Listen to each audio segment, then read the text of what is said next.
লিখিত সুসমাচার 14:37। হালেলুয়া।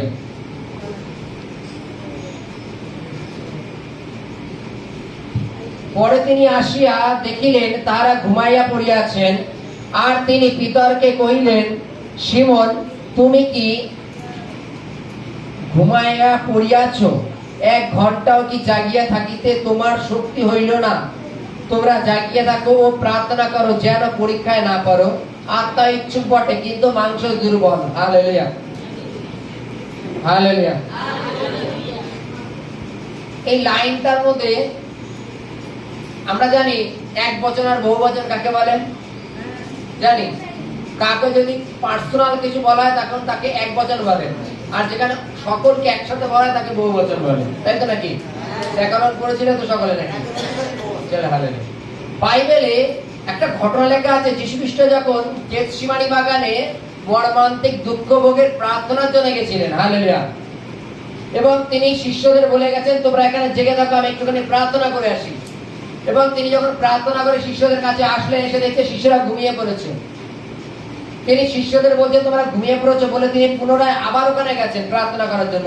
আবার রিটার্ন এসে দেখছেন যে শিষ্যরা আবার ঘুমিয়ে পড়েছে, এবং তাদের বলছে, জেগে থাকো, যেন পরীক্ষায় না পড়ো।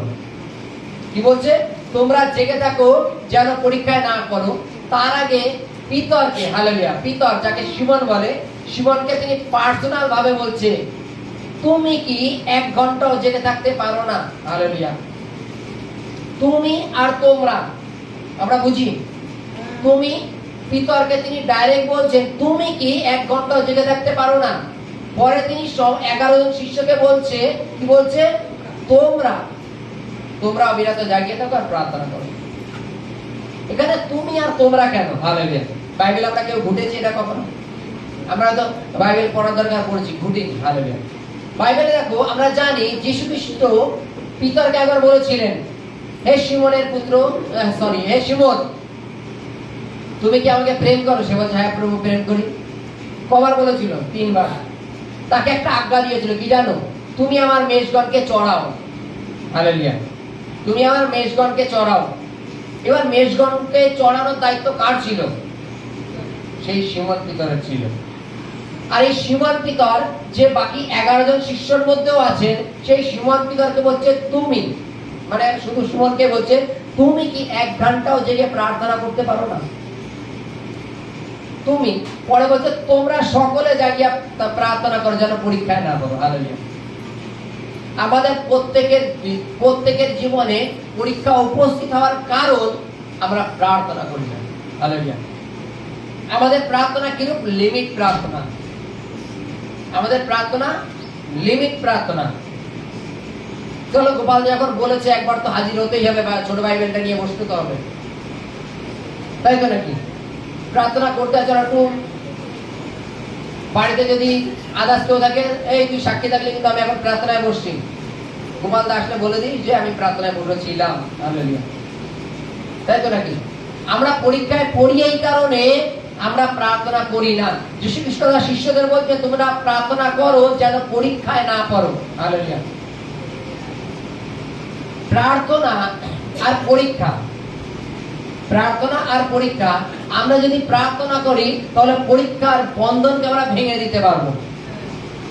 আমাদের সমস্যা আমাদের জীবন থেকে দূর করতে পারবো যদি আমরা প্রার্থনায় নিবিষ্ট থাকি।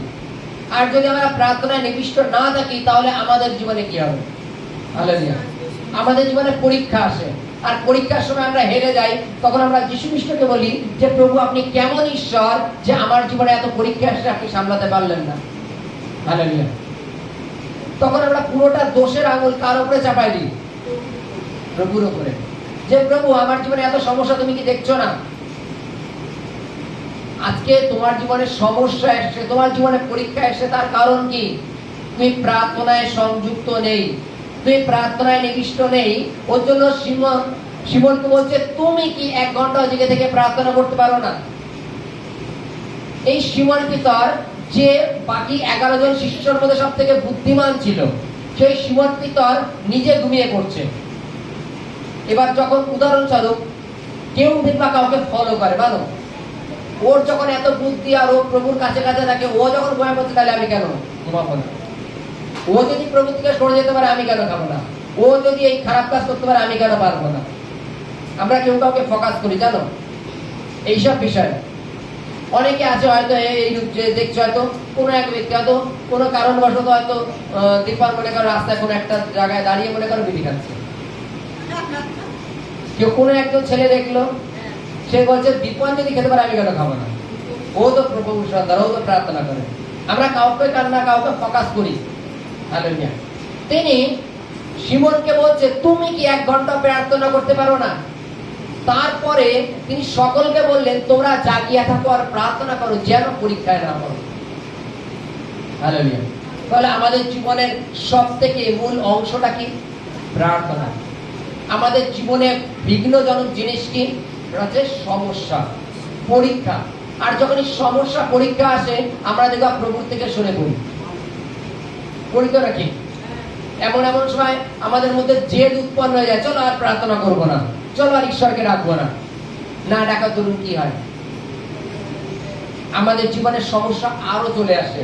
ফলে বাইবেলের কাছে মনুষ্য প্রথম অবস্থা থেকে শেষ অবস্থা আরো খারাপ হয়। Hallelujah, hallelujah, hallelujah.